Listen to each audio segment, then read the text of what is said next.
Welcome back in. McElroy and Cubelic in the morning, 9 o'clock Monday, November 24th, right here on Jocks. We're going to catch up with Tyler Watts on the 56-0 win against Eastern Illinois here in just a second. But first, got to let you know about Andrew Sports Medicine. I've been operated on me numerous times, operated on my wife, other family members of mine as well. And there's a reason Auburn Athletics hand-selected Andrew Sports Medicine's Dr. Benton Emblem and Charles Pitts to serve as their team physicians. They provide the highest quality sports medicine care in an effort to keep the Tiger student-athletes safe, healthy, and competing at the highest level. If Andrew Sports Medicine is the choice for Auburn Athletics, there's no doubt they should be your family's number one choice for sports medicine and orthopedic care. Andrew Sports Medicine has 7 locations across central Alabama, from Birmingham, Coleman, Gardendale, Hoover, Pelham, and Trussville. They offer same-day, next-day appointments for acute sports injuries. Visit andrewsportsmedicine.com today to begin your journey of achieving victory over injury. Tyler Watts, with us now, a member of the Alabama radio broadcast team, was in the stadium for Eastern Illinois and Alabama. We've mentioned, Tyler, that there are not a ton of takeaways here from this game. I'm going to be honest with you. I didn't leave feeling great about the offense in this game. However, no Parker Brailsford is an easy place to start to look at it and say it probably wasn't going to look anywhere near the same without him in the game. And that was a big part of some of my frustrations, is what was happening up front. The numbers they put up are ridiculous, but what did you learn about Alabama in this game heading into the Iron Bowl? Absolutely nothing. Well, defensively, I thought that the attitude and the mindset was exactly what you were hoping it would be and what it needed to be. Man, they came out the gates ready to destroy somebody. So that was very encouraging. They looked like the stinking '92 Alabama National Championship team on the first play of 2 plays of scrimmage, sticking everybody at the line of scrimmage. They gave up 1 first down, and then after that, man, it was brutal for Eastern Illinois' offense. I am in agreement with you. Offensively, they did not look near as sharp as what I was hoping they would be. I thought this was a get-right game from a confidence standpoint. I thought, obviously, from a talent level, you should be able to absolutely do anything that you wanted to versus your opponent, and they struggled a little bit. Not that they didn't put up points, move the ball, but ran the ball effectively, got a bunch of yards. But I didn't think Ty Simpson looked particularly sharp, didn't look comfortable, made a couple of bad decisions. You look at the 2 interceptions, one of them was last play of the half, no big deal, but going across the middle of the field on his first interception, just didn't see the defenders, threw into way too tight of a window where 2 defenders were, and it got intercepted. Missed a wide open back out of the backfield early on. And look, it's nitpicky stuff. You're looking for him to bat 1,000. He didn't, so you feel a little underwhelmed. At the same time, man, just keep working. Maybe that was just a week. We'll kind of get all the cobwebs out, and now you're ready to roll. Yeah, my level of concern is about 0 when it comes down to it. Like, yes, perfect world. Would you like to be perfect? Of course. But ultimately, I don't know how much planning went into this game. Probably not a lot. I don't know how much time they spent on this plan. Probably not a lot. I think it was mostly about, hey, let's dust up some of the original stuff. Let's dust up the vanilla stuff, and let's start rolling along. So I'm not worried about it. The one thing I am curious about, though, is how do they create some momentum right off the bus on Saturday evening? Because to me, that's the biggest key. A fast start in this game against Auburn is of the utmost importance. So, how do they accomplish that, Tyler? I think that it starts with that defensive unit, and you are correct. I mean, it is one, when you go into Auburn, I think back 2 years ago, Alabama scores a touchdown.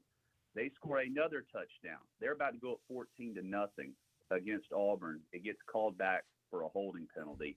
And if you go up 2 scores down there early in the first quarter, second quarter, you take the crowd out of it, it's a completely different atmosphere. This is one of the more emotional – don't take this the wrong way, Cole. It's one of the more emotional fan bases. They get energized and contribute heavily. So coming out of the gates early with great energy, which is why I was encouraged the way the defense played last Saturday early on. They were getting after it. If you can maintain that momentum next week, hopefully that'll travel and kind of set the tone early on, because I feel really good about our defense and what they've been able to do over the last several weeks. Tyler Watts joining us on the Higginbotham Hotline. Looking ahead to the Iron Bowl, schematically, Where do you think Alabama needs to live on offense in this game? Where do you think the foundation needs to be against a defense that is going to show pressure, bring pressure, and be pretty aggressive up front? Yeah, that's. I'm trying to figure out who Auburn is, and I think we have a better beat on who they are defensively than we do on the offensive side. But I still think that there's going to be some areas that you can exploit. Question is, I think the Alabama receivers. I mean, they do such a good job getting down the middle. It seems like every single week it comes down to, can we hold up long enough up front for 2.5, 3 seconds to allow some of the deeper intermediate routes to open up, to exploit the middle of the field. And then over the last couple of weeks, it's been second part of that is, can we complete those passes? Because Ty Simpson's been off a little bit, and hopefully he gets back into that rhythm of being super accurate, super focused in on what he's doing. Where do you attack them? I think you still have to be balanced, though, right? I mean, get rid of the ball quickly on the perimeter, make the defenders and secondary miss you in open field tackling, try to make them run, try to win number of snaps over the course of the game, ball control, stay ahead of the chains. Those are the things that are necessary for this Alabama offense. What do you think? What do you think you can do to get Ty Simpson feeling real confident and comfortable early in this game? I think the message all week is, dude, you ain't got to be perfect. You do not have to make every single play. Just give your dudes a chance. Drive it through their numbers. Don't try to make the perfect pass where they can run it for 80 yards after the catch. You're a huge part of what we do, but you've got a lot of playmakers around you. It ain't all on you. I think that's the message. But then just continue to get rid of the football early and protect him. I think that's the biggest thing, man. Protect him, make him step up in the pocket. He has looked so good over the last couple of weeks at times, and then made a couple of bad decisions that were very – hopefully if you can just eliminate the mistakes, you're going to be in a position to have a chance to win, because even turning it over 3 times versus Oklahoma, you got ball in hand with an opportunity to win at the end of the game. Tyler Watts with us on the Higginbotham Hotline. We've referenced not many takeaways from this game this past weekend. I think one that's flying way under the radar, and I had just not seen a lot made about this, but I'm watching the film and I'm like, oh, there's number 4 off the edge. Okay, like made a couple plays, playing flat down the line of scrimmage, backside of some run plays, and thinking this could be big for Alabama down the stretch. How much different can the defense be with Quay Russaw back? I think it would be huge, especially with what Yontae Pierre has been able to do on the other side. If you can get your opponent in 3rd and long situations, that gives you 2 legitimate pass rushers on the edges that can create some problems. You can flip them around. Quay Russaw is probably your best pass rusher, at least he has been over the course of his career, when he's allowed to get after the quarterback. So, yeah, it's good to have him back on there, because you need numbers. We all know that. And I think it was important for him to get as many reps last Saturday as possible so that he could have confidence that his injury is healed and that he can go out there and put some good film for everybody to see. So, yeah, it's good to have him back in the lineup. Who do you think is the most important player in this game for the Tide? Besides Ty, obviously. This is crazy for me to say this, but I want to know, what is the availability of Josh Cuevas? He did not play, and I don't know if he's questionable. I guess we'll have to wait until Wednesday. I think he's a huge part of this offense, because he can get lost and get matchups that are so favorable for us. And he's a dependable guy. He always catches the ball. He's tough after the catch, picking up yards. So what is his availability? Ultimately, it's how do we play up front? And I hate to say that, but it's true. You got 5 guys up there. If they block their tail off and allow good protection for Ty, then we got a really good chance to win. If he's running around and feels a lot of pressure, and we know how insecure he's been with the ball in his hand when pressure's around, he's fumbled it a couple of times, and it's been very costly. So we got to do a good job up front. And I keep going back and forth defensively. Who is your guy? Is it Bray Hubbard, trying to keep an eye on the quarterbacks? Is your safeties coming down and run support, or is it just your entire defensive front, making sure you bottle everything up so that your safeties can come down and help and against the quarterback run? How do you see this one playing out Saturday scared night? To death, Cole. Always scared to death, Cole. Hate going down there. I think that it's a game, in all honesty, that you have to weather the storm earlier. Like Greg said, you got to bring great energy off of the bus, weather the storm early. You know that they're going to have some things up their sleeves. I'm sure that we will as well. But if you can get to halftime and be in this game, Alabama's been very comfortable playing in one-possession games all season long. But it's one where if you win the turnover battle, you're going to have a great chance to win this game. But, man, the biggest thing is when the plays present themselves, you got to make them. That's the biggest thing. I would agree. I think it's going to be an entertaining game. I think first down stops for Alabama are going to be massive in this game. I think Auburn's going to want to push the tempo, push the pace, and see if they can stress that defense in different ways like that. But, Tyler, we always appreciate you hopping on, man. It's been a fun year. We'll have you back a couple more times, but thanks for hopping on. Have a happy Thanksgiving. Hey, y'all do the same. Thank y'all so much. Tyler Watts, former Alabama quarterback, joining us on the Higginbotham Hotline, member of the Alabama radio broadcast team. Always fun with us on Mondays, talking about Alabama and what he saw in the stadium, covering that team. All right, G-Mac, quick preview of this game before we go to break. Just kind of what's on your mind with it right now. I just laid out, I think first down success for Auburn offense can be huge. I think schematically they're going to need a few advantages like that. Trap Alabama in personnel, get the quarterback comfortable. We saw what Ashton Daniels did with some tempo against Vanderbilt. I think you're not just going to be able to line up, let everybody get aligned, mano-y-mano, be able to go out there and just get consistent wins. Now, I think you can find a couple from a route perspective, but that doesn't always equate to completions because you still need an accurate throw. You still need the offensive line to hold up and give you time. Like a lot more has to happen than just a receiver being good for a ball to be caught. That's why I think Auburn needs a couple other things around that. I think quarterback run is going to be big. I actually think quarterback run could be big for Alabama in this game. I think if you get some overloads, if you get numbers, you're not winning the numbers game in the box. I think it's a way to add a blocker. I think Ty Simpson will be asked to run it a few times in this game. And I think he'll have the opportunity to leave the pocket a few times as well. And those pickups could be big for Alabama against this defense. Yeah, I agree with all that. I think some quarterback run and just really getting north and south with the quarterback run can be valuable. I don't really love moving laterally against this group. I think Auburn has speed at linebacker, so I wouldn't anticipate there being a ton of horizontal pocket departures. I think Lottie Brooks is very important in this game. His speed, his opportunism in the slot, very, very big.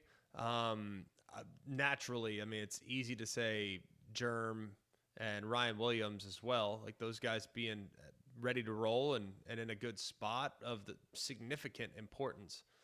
But I am not anticipating Josh Cuevas being in this game. If he is, that's amazing. But I'm not anticipating. I'm going to operate under the assumption like he's not going to be there, which means I want to live in a lot of 10 personnel. I mean, I love Caleb Edwards. I think he's great. I think he's going to be a good player. He's a true freshman going on the road, tough spot.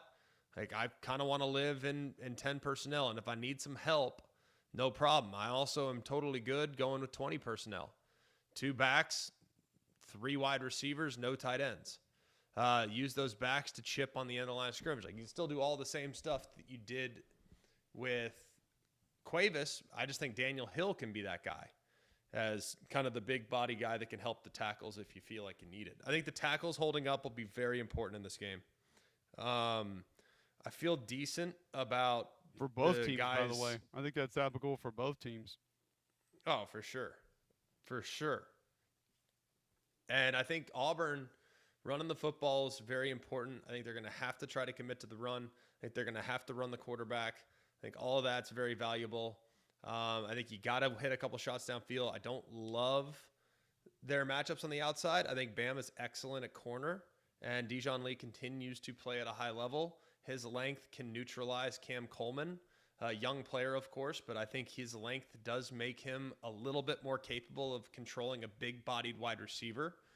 I think if I'm Auburn, I really want to involve the slot because while I think that there's a lot to like with Red Morgan and Day-Day Jones, I do think there's some opportunities there, but it's going to require some accuracy. Like if you're playing against Alabama, you got to be very accurate throwing the football. I don't know if Ashton Daniels is, but I do think he's dynamic. So he's very good with the ball in his hands. He could fly. So I think him and the quarterback run game's big. It's going to be huge. We'll get more on it when we come back next, right here on Jocks.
All right, welcome back in. McElroy and Cubelic in the morning.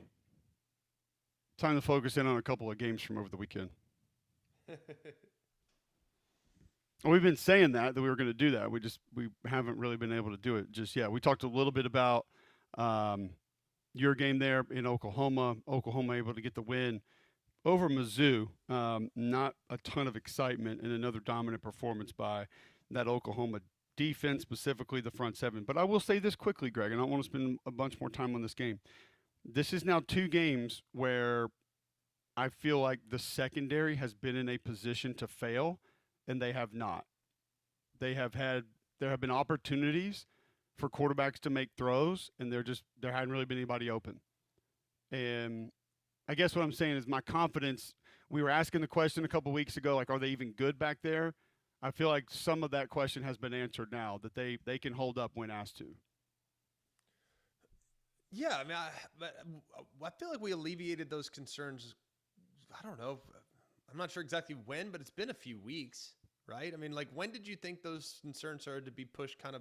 Well, I just don't think I don't think anybody had a real chance to try them, to test them. Like they had been on easy street, I think, so to speak.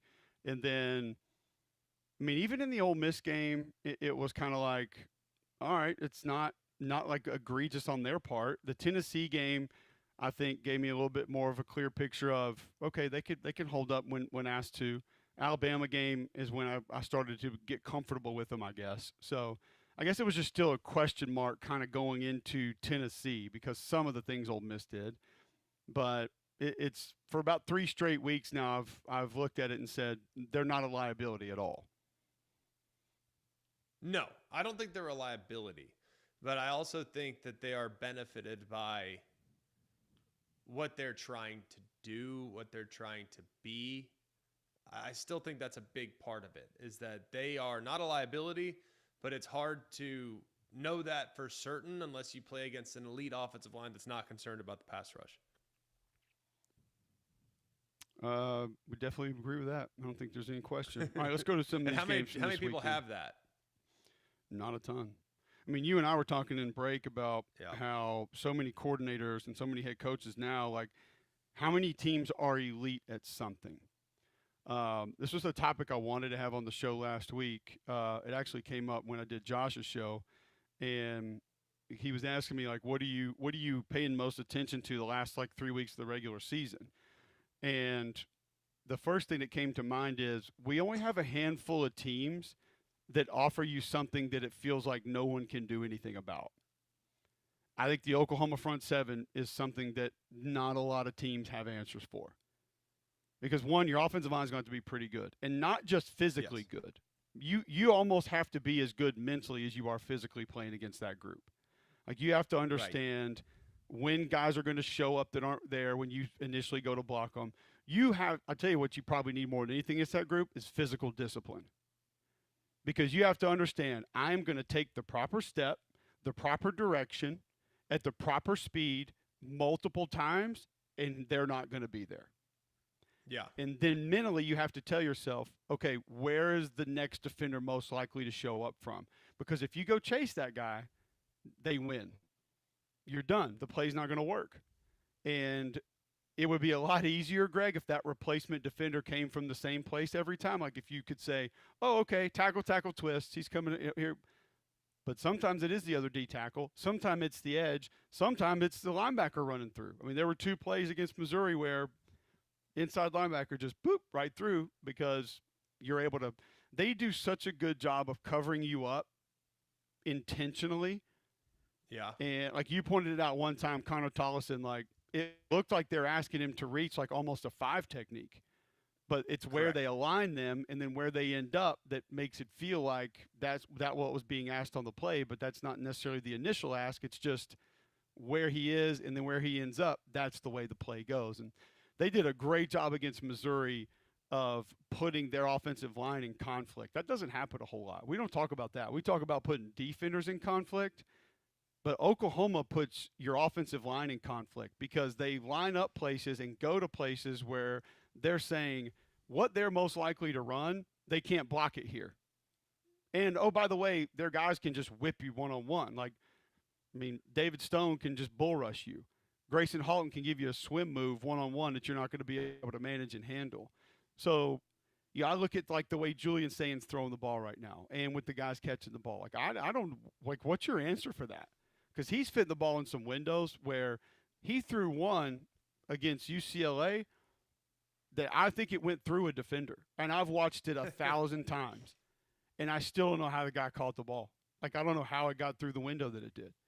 And so I wonder, because you and I were talking about so many coaches and teams and coordinators are trying to be good at a ton of things. Like, they want to be good at everything, but are they great at anything? It's kind of like this Oklahoma offense we talk about. Like, what's your foundation that you can lean on that no one's going to be able to do anything about? And I just think very few teams have that right now. I don't know what else you would come up with outside of maybe the Ohio State passing game, the Oklahoma front seven. Like, what else do you look at and say, these are the teams that are going to present something to you that you just can't do anything about it because it's that good? Yeah, there's a lot right now in college football where it's jack of all trades, master of none. There's a lot of that. And I think part of it is because guys are so new and they haven't been in the system for a really long time, so you can't get to the next layer of the system and understanding. And hey, here's our changeup off this. Like I have kind of reverted back. Like if I were coaching now, right, in 2025, I would kind of go with the less is more philosophy. Missouri, I think, is a good example of that defensively with what they are. Very, very simple structure, not outrageous. Do have a couple week-to-week change-ups with their third down packages, but nothing insane. They're a middle closed group that wants to play a lot of cover 3, and that's kind of who they are. And I don't think they do a ton. They allow those guys up front to play free. They're not overloading them with information. They just go play hard and go get it. And that requires having dudes to do that, but I'm kind of a less is more guy. But I think what it basically shows me is that a lot of coaches really don't love their personnel right now. They kind of got to dance with who they brought to the dance, and they're trying to trick the opposing offense as opposed to just playing good, sound, fundamental football. Because they got to kind of junk it up to mask what deficiencies they might have offensively or defensively. You know what I mean? Yep. I go down and look at, do you just say A&M on third down? Because I don't know if their front seven is one that you can't manage on every down. But, man, you get the third and long against them like that. That would be like a little more specific, where you would say situationally there's not anything you don't have answers for them. But I don't know, like, if I would look at just their front seven in general, I don't look at it the same way I do as Oklahoma's. But I tell you what, man, like it's not like they don't have the girth inside to be able to cause problems. I mean, they got it correct. Like, I mean, oh my goodness, they just don't. They're ridiculous. They don't feel like they are as much the game wreckers as what Oklahoma has. But it's not like they're far off from that. No. I mean, and the linebackers are aggressive. They play downhill. They're problematic. I just, for some reason, don't look at it as much of an impossible task as I do Oklahoma's right now. Maybe some of that is just Oklahoma's just that much more hyper aggressive. But I mean, 11, 5, 17, they can bust through at any minute and be right. a problem for anybody. That would probably be the closest thing to Oklahoma's front seven that I would say, yeah, man, I don't know if you have an answer for that. Like there are no teams that are going to be able to realistically manage that for 4 quarters. Very few can manage it for 4 quarters. And to think what they've done the last couple of weeks, in 3 games, our Mason Thomas has played 17 snaps. You know how insane that is? That's ridiculous. It's absurd. So all that being taken into account, man, it's pretty impressive. I mean, it really is very impressive. I don't think there's any doubt. And that's why I wonder, too, so when we look ahead, do you take a team like a Notre Dame, an Alabama, an Indiana that has maybe more balance across all of it? And we'll talk about this more once we get the playoff field. Or would you lean more towards that team that has that one dominant facet that just no one probably has answers for? Because, like, I look at Georgia and, like, what's the thing that they have that no one can manage? I don't think they really have that this year, but it's like they're really good at doing a lot of other stuff. I mean, yeah, they're just very, very good. Yeah, Oregon kind of the same way across the board, but there's not like, oh, that's the one part. Like, don't even try. Exactly. Like, you know what I mean? Yep. So that's going to be interesting to follow once we head into the postseason. When we come back, we will switch to a little bit of basketball, talk some hoops. Big one coming up tonight, and we'll discuss it with Richard Hendricks next right here on Jocks.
All right, welcome back in. McElroy and Cubelic in the morning. Glad you're with us. It's 9:32 a.m. Monday, November 24th, right here on Jocks. Going to talk a little college basketball now with Richard Hendricks, who's going to join us every Monday.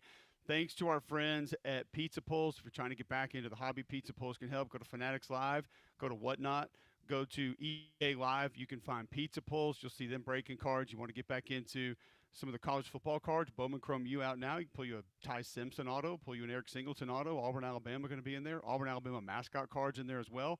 You can grab some of those. Go to pizzapulls.com, learn more, or go to any breaking site like Fanatics Live, and you'll be able to find Pizza Pulls. Check them out today. All right, Richard Hendricks with us. Let's just start back the last maybe week of SEC hoops. What's changed in your opinion? What do you like maybe more? What have you said maybe, nope, not as high on that part of a certain team as what I thought I was a week ago? Well, I think we start in state. I think obviously Alabama with that big win with St. John's that we talked about last time. That was a signature win. You dropped the home court game against a seasoned Purdue team. Then you bounce back with the big win on the road at the neutral court in Illinois, in Chicago against Illinois. And now you got another opportunity to play against a really good Gonzaga team. I think for Alabama, it's going to be how can you find this level of consistent play against top-level teams, and particularly with teams that we talk about it all the time that can slow down the pace and play with some big-time interior play. I think they're going to run into a tough matchup again tonight with Gonzaga. You got Graham Ike, who can score down low. He's averaging almost a double-double. So you have to start with Alabama that I think a week ago when we talked, this was a team that was trending that people thought could be unstoppable with the way the guard play was playing with LeBaron Fallon and Aiden Holloway. But if they can't shore up some things in the interior, I think it's going to be something that can be a up and down season when it comes to only playing against teams that have the ability to play that way. So when you look at the way things went, of course, against Purdue, Purdue long, physical, dominated from a rebounding standpoint. But then you look at Illinois, it's like, okay, they're kind of similar. They're big, they're physical, not nearly as athletic, I feel like, in the backcourt, but still pretty good nonetheless. Like, how do you feel about the adjustment from that game to the Illinois game, where it does feel like Illinois and Purdue are similar in a lot of ways? Well, yeah, I think that Alabama played a much more spirited game as far as physicality was concerned, and I think Keaton Bristow returning to the lineup played a major role in it. But if you look at those two games, Purdue, but if you go back to St. John's and then Illinois, the wins that they had in those, it took a big-time performance by LeBaron Fallon in the clutch of the game to just, quite frankly, take it over on an island on the perimeter. Purdue was able to play a close game, and then when you got down to the end, the defense strapped up, and Alabama had a hard time manufacturing buckets.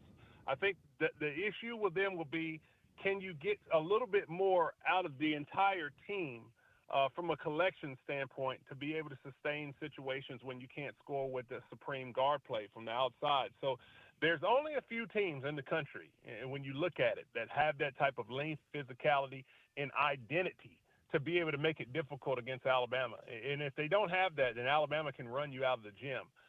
But they're going to continue to run into problems for teams that are built like those teams that you just mentioned in Purdue and Illinois and potentially Gonzaga tonight.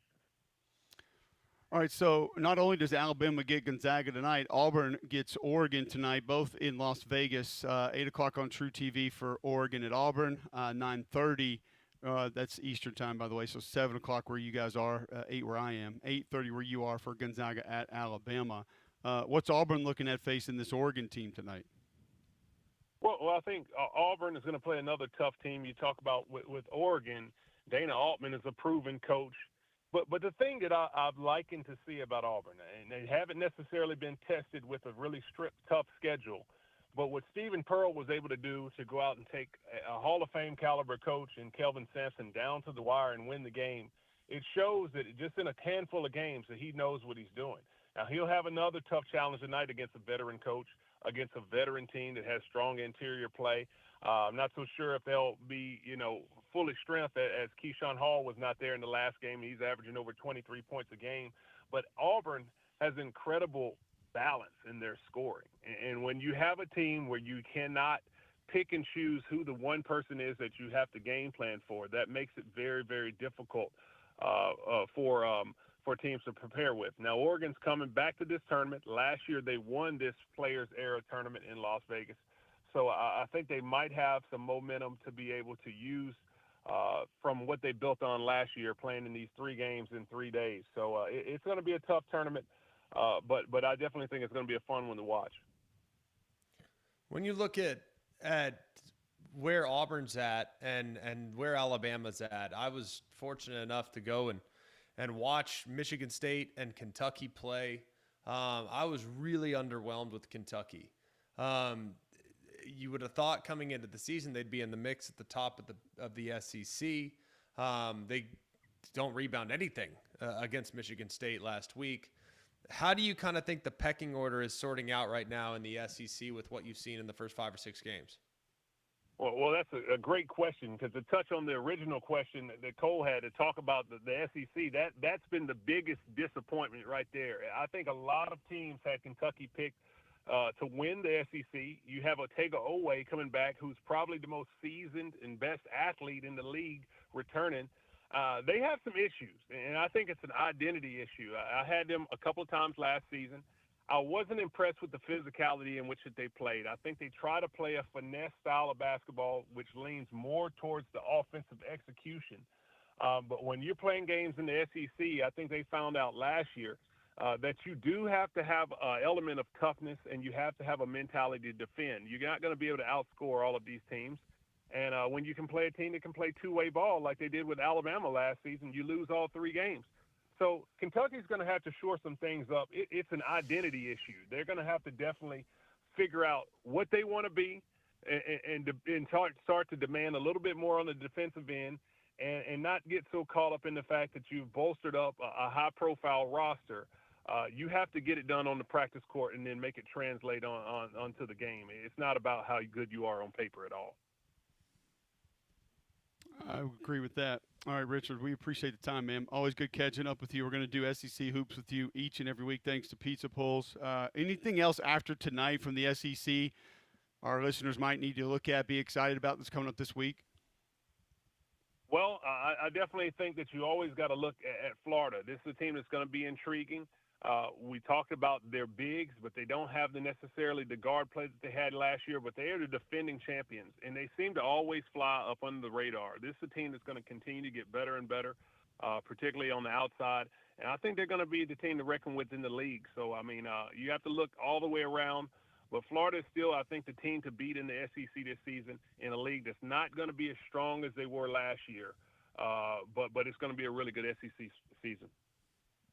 All right, man. Appreciate you. We're looking forward to catch up with you every Monday, talking some SEC basketball. Thank you, guys. Thank you. Richard Hendricks, brought to us by Pizza Pulls each and every Monday right here on Jocks. We'll talk college basketball with him. Love hearing him break down the game. Does a great job as an analyst there for ESPN. You can find Pizza Pulls at Fanatics Live. Find them on Whatnot. Find them on eBay Live as well. If you're looking to get back into the hobby, get that Bowman Chrome U, basketball, baseball, whatever it is that you want to get into, go catch a break with Pizza Pulls at fanaticslive.com. All right, when we come back, we'll wrap up today's show, some of what we saw from the weekend, begin spinning forward a little bit to rivalry week, because we were just talking on the break, how quickly things happened this week. Let you know how it's going to all play out next right here on Jocks.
All right, welcome back in. McElroy and Cubelic in the morning, 10:44 where I am, 9:44 where you are. Monday, November 24th, getting set for Read and React tonight on the SEC Network. Roman Harper and I will be there to discuss this past weekend's games. Look a little bit ahead to rivalry weekend as well. Before we break a couple more of these games down, G-Mac, tell our listeners about Polar Bear Services. Well, I've been using Weston the guys for a very long time, and we know some cold weather's coming, so you better get out in front of it. This weekend will be a legitimate bear. So get your system checked up by the pros at Polar Bear Services. That heating system, you want to make sure it's up to the task. We're going to have some chilly weather coming through, so you want to make sure you're ready for when we get those sub-zero temperatures. They can do system tune-ups, duct cleaning, repair, new installation. You can call them for any of your home comfort system needs. They can also help you with your electrical, plumbing. They can do a ton of different things for you. So I always just call Polar Bear Services to start, and then they will direct me in the spot I need to go. Remember, if you have a problem with your electrical, plumbing, heater, air, just pick up the phone and call the Bear. It's 205-497-BEAR. That's 497-BEAR. All right, so let's get to just a couple of the other games from over the weekend quickly, G-Mac, around the SEC first. Obviously, we mentioned Alabama's 56-0 win against Illinois, Auburn 62-17 over Mercer, A&M 48-0 over Samford. LSU struggled with Western Kentucky, LSU 7-4. Defensively, I think they can give Oklahoma some fits this weekend, but offensively, just went further to prove Michael Van Buren's not ready. This offensive line not ready, even though they have a couple of weapons. Anderson out of this game. A couple of starters out on defense, too. All three Weeks brothers played at the same time, which was pretty cool. But don't know if LSU's going to be able to generate enough offense to truly be competitive with Oklahoma this weekend. Yeah, I think LSU's offense, if they can somehow steal a possession, get some short fields, maybe they can make it interesting. But if you want to talk about time-consuming drives, this is not the game that you can expect to rely on those. I think you got to be able to strike quick. And if you can't, you're going to be in trouble. Or just drives, period. Not even time-consuming. Just lengthy play drives for either team. You better pray that they are overly aggressive on offense, Oklahoma that is, so they throw you a couple and you can cash them in. Because I do not anticipate a lot of offensive prowess this weekend from the Tigers. All right, South Carolina 51-7 over Coastal Carolina. They actually did some cool stuff on offense here. Speaking of inserts, they had a little A-gap sniffer that they ran in this game that they used. It was some of the East-West stuff with Lenoris was good. Tennessee handles Florida. This was one of those weird games, like when you just watch the film, especially in the first half, you're kind of like, how did Florida lose this game? Because Caleb Banks is back in there just wrecking shop for Florida's D-line. The whole D-line was problematic at different times in this game. And then Jaden Ball's running wild. Like, he looks great. Lagway had a couple nice quarterback runs, but that doesn't tell the whole story of the whole game and obviously how it went. Tennessee, a comfortable win, but don't really know how much that's going to play into this game this weekend, be a little bit different animal that they're going to face. Well, Florida to me has been one of the weirdest teams to study all year because you continue to watch their personnel and you continue to be impressed and you continue to find amazing things about what you like about the roster. And then you watch them and it's like, why is it so inconsistent? Why is it that they can't score? Why is it they can't get a critical stop? Like, they're just a weird team. I don't know how else to describe it. Super weird team because you see these plays and these individuals in certain drives and you think to yourself, man, that looks great. That's like really good. And then all of a sudden the score is not good and it looks awful. Texas 52, Arkansas 37. Arkansas had some things going on offense early on. The run game with not just Taylon Green had a little bit of success. But it's like this Arkansas team, Greg, I feel like they start halfway decent on offense almost every week, and it's like they just hit a wall, and then it's over. Mike Washington had some great runs, and, they're using the little offset I formation, and the fullback's kind of changing the angles for them, and then Taylon Green gets a couple runs going. Like, he was crazy good in the open field in this game. Number one, they can't get stops. At the end of the day, it doesn't matter. Like, they cannot get stops. Arch goes for 389, 4 touchdowns. They had the perimeter run going early to kind of start everything else. Catch and run was big. Parker Livingstone, 2 for 104. This was just more about the Arkansas defense being almost just unavailable in this game. Well, what did Taylor Green get banged up in this game? Because all of a sudden he just wasn't in there.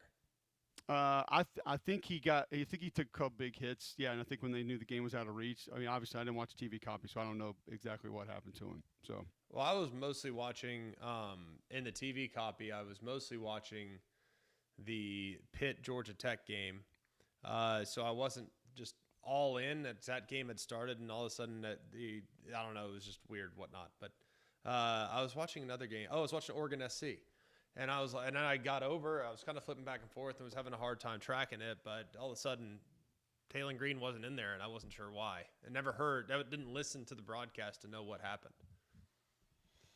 Yeah, I haven't caught that. I don't know exactly what went down with that and what his availability will be against Missouri, if he was banged up or not. I don't know if John or Damien watched it and heard anything about what took place in that one, but I didn't catch that.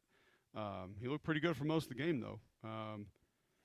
He broke a couple ankles in this game for sure. So, since Christmas is coming up on us, though, G-Mac, tell our listeners about Bromberg's.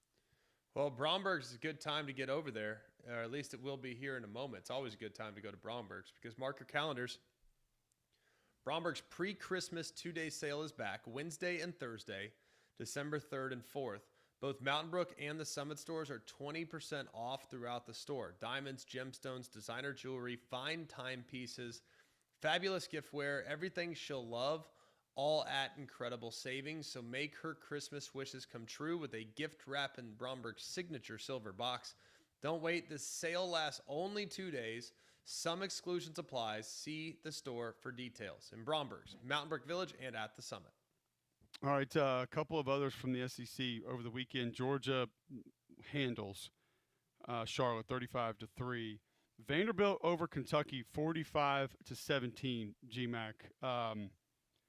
In many ways, a historic win. Now Kentucky was down like 4 DBs in this game, so I will excuse a little bit of this. But Diego Pavia goes 33 of 39, 484. That's a school record.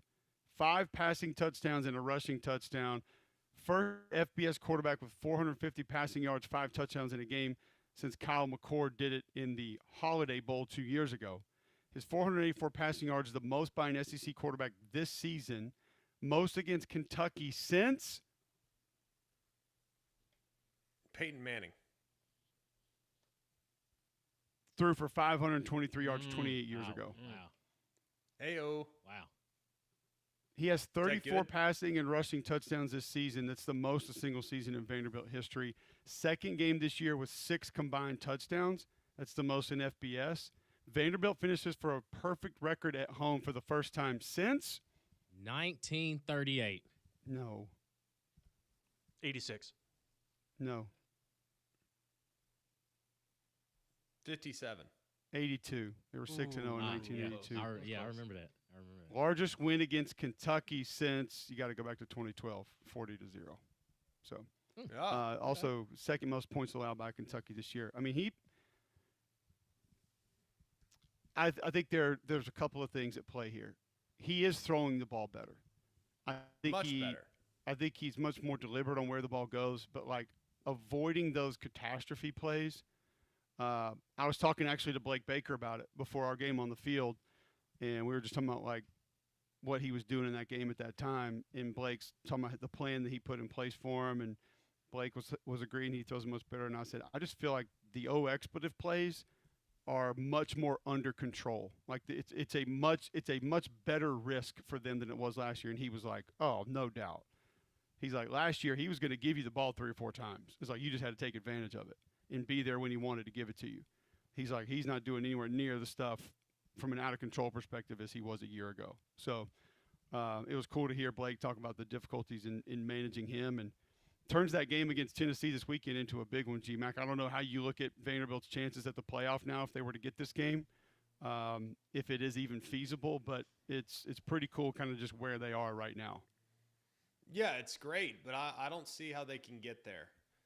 They've already been jumped by Miami. There's no reason for Miami's place in front of them this week to adjust. Miami took care of business in convincing fashion. Vandy, of course, is sitting there at 14. and they have to basically get to 10 because the ACC champ is going to occupy 11 or 12. I don't see how they get there. It's unfortunate, hate it for them, but I'm not sure it can happen. They need Bama to lose. They need Oregon to lose. They need Ole Miss to lose. They need Oklahoma to lose potentially, but even all those teams might still be in front of Vandy.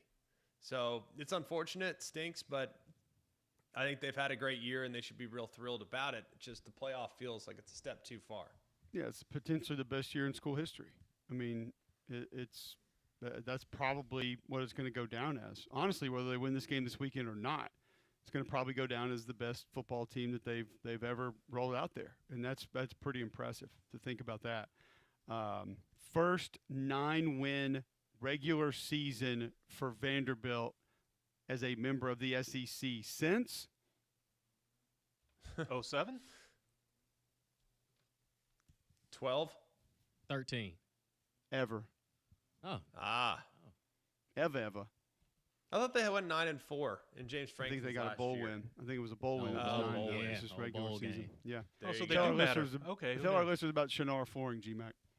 Well, Fu and his guys have been stockpiling inventory for a long time. They have 50,000 square feet of Cortec flooring by Shaw in stock right now. And because of that stock, they will pass those savings on to you. Remember, this the Cortec that comes with a 20 mil wear layer. It's built to last and priced to move. And because of all of that, they're going to pass that 20 to 40% on. And you're going to get it for the best possible deal here at the end of the year. So remember Shannara Flooring, when you want Cortec, call who? Call Fu. Call Shannara Flooring at 205-518-6423 or go online to fooandyou.com. All right, when we come, we're coming back tomorrow. When Jocks comes back, it'll be 3-man front. And they're going to give you an idea what took place on all the games from over the weekend. Coaching searches, where are they? They'll update you on those.